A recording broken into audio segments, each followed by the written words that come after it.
We're here today really to call on the new Senate Majority Leader, Senator John Flanagan of Long Island, to move away from the way the Senate has operated under Senator Skelos and to move to a new approach of dealing with legislation, something that we're calling the people's business.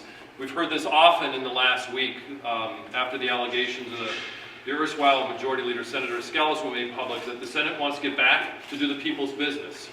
Well, we're here today just 2 days after the new Majority Leader was installed to present at least the first step in what we think should be the people's business and how the House should operate going forward. We have a suite of bills that we're going to walk through for everybody that talk about how to protect public health and safety in a much more open and transparent way. As you see with the signs behind me, 32 is the magic number. You need 32 votes in support of legislation to pass the Senate. And we've identified 5 bills that have at least 32 members listed on in print in co-sponsorship of these bills. So we're confident if they're brought to the floor they will pass, because these members wouldn't co-sponsor unless they wanted to see these bills pass.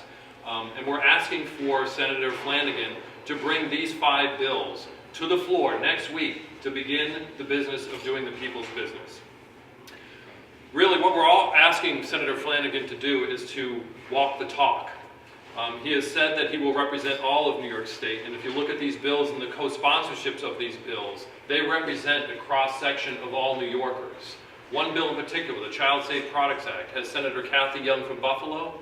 It is sponsored by Senator Boyle on Long Island. It's got members from the IDC, members from the North Country, people who are to the far right in the ideological spectrum, and people who are the far left in the ideological perspective. So clearly, if you're going to be saying you're representing all of New York and walk that talk, that's what we're asking of Senator Flanagan.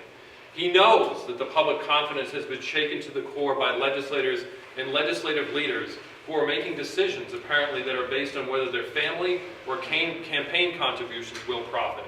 It's time for that to change. These 5 bills are supported by Republicans and Democrats, members from the IDC, they're from upstate and from downstate, and they will pass or fail on their merits. And we think if they are brought to the floor, obviously they will pass, but that's what we're asking. We're asking for these bills that have majority co-sponsorship be brought to the floor for a vote. We don't think Senator Flanagan wants his tenure to be a continuation of the Skelos agenda, and next week we have a great opportunity for him to prove it by bringing these 5 bills to the floor. So I'm going to introduce all the next speakers and the issues one by one as they come up. So I want to invite Russ Haven from NYPIRG to come up. Russ is going to talk about an important piece of legislation that all the groups are working on, the Child Safe Products Act. Russ. Thanks, Peter. As many of you know, the Child Safe Products Act has been evolving over the last, now I think, 7 years. And it's passed the Assembly 3 years in a row with increasingly large margins. Last year, the bill had, I believe, over 40 sponsors. It made it to the floor in the Senate, but it never came out for a final vote. And we think 2015 is the year for Child Safe to come up for a public vote, and we're confident if that happens, it'll pass in a heartbeat. Now, the bill has now, actually, it's like McDonald's. We have to cross this out and put 40 up because we now have 40 sponsors on the bill, almost 2/3 of the House. And the bill has not only bipartisan support, but tripartisan support. Every member of the IDC supports it. There are, thank you.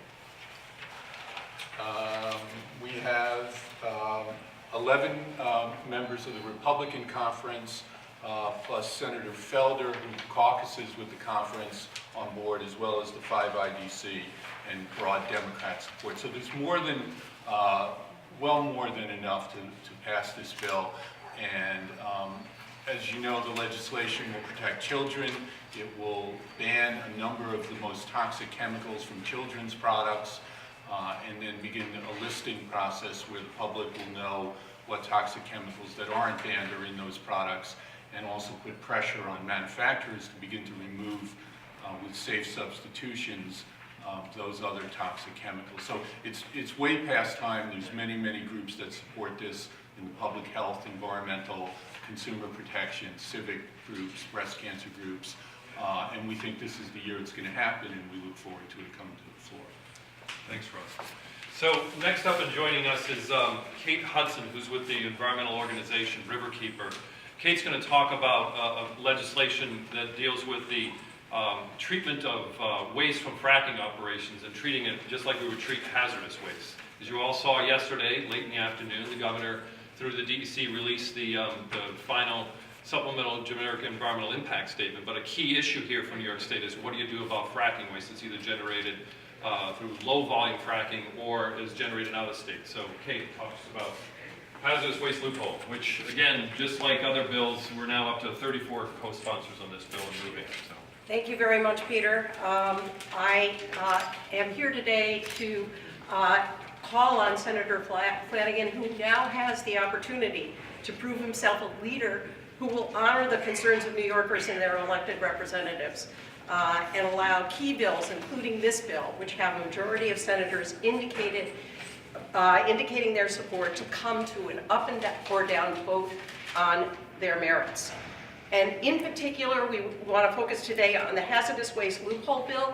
This first passed the Assembly in 2011 and has been passing the Assembly regularly every year, has never been allowed to go to a vote in the Senate.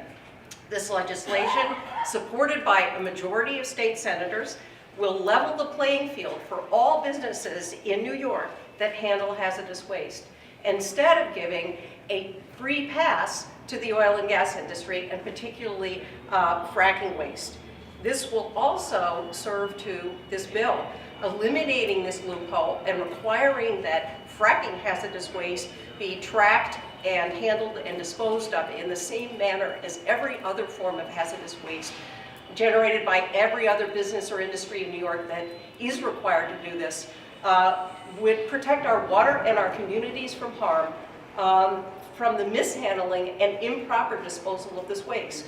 Currently, because it is not classified as a hazardous waste and tracked as a hazardous waste, drill cuttings from Pennsylvania can go to landfills, not landfills required for the disposal of hazardous waste, but our regular landfills and sewage treatment plants. The leachate from those landfills can go to sewage treatment plants. They are also not equipped to handle hazardous waste. This is clearly putting our communities and our environment at risk. And this is a risk that has been, we have been faced with since 2011, when over 300,000 tons of fracking waste came into this state from Pennsylvania. And this is not a flow of waste that is going to be addressed by the fracking ban. And so again, we call on Senator Flanagan to take up the people's business, show that he is ready, willing, and able to protect New York citizens from this waste stream and eliminate the free pass that the fracking waste industry currently has. Thank you. Thanks, Kate. I think as Kate sort of, reminded us, we're sort of getting adjusted to a new majority leader. We've got Senate Session 215, 2.0, I guess now. Next up joining me is Bill Cook for Citizens Campaign for the Environment. Bill's going to talk about another key piece of legislation that is, again, gaining more co-sponsors as the days go forward. As people find out that we're putting forward these bills in the people agenda, we're seeing more and more members wanting to be on these bills and want to be part of what we're talking about, the people's agenda. So Bill, talk to us about microbead-free water bag. Folks, this is a pretty simple issue. That's why I'm handling it. It's about microbeads. It's about little tiny bits of plastic in personal care products that are getting into our waters. This is unbelievably simple. The solution is absolutely free. The solution is eliminate them from the products. Now, here's the situation with Leader Flanagan. There are only two paths forward. One is well-worn, often used, leads right to the industry doorstep.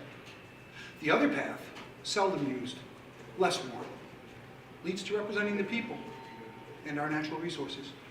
We know that Leader Flanagan has a history of looking at natural resources, looking at water bodies, Long Island Sound, Great Lakes, Finger Lakes. But this is a moment when we need action. The fix is easy. The fix is clear. This is not a complicated issue. There is no gray. We need simply to act. And yes, we have more co-sponsors than we need to pass this bill We need only for it to come to the floor. Thank you.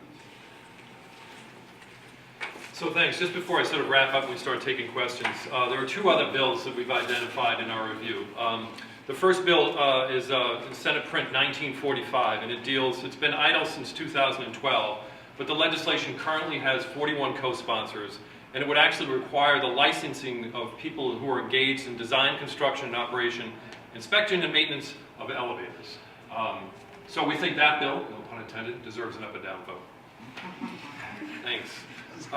Another bit of legislation, Senate Print 4472, and it's an A version. This legislation would assist individuals in saving private funds to support individuals with disabilities to allow them to maintain health and independence and quality of life going forward. Again, this bill has 40 co-sponsors. So we've identified all these measures as bills that really the new New York State Senate in this session should bring up for a vote. They should bring them up next week. That's a way to start the people's business. And I'll wrap there by taking questions from folks and bring my colleagues up to answer those specific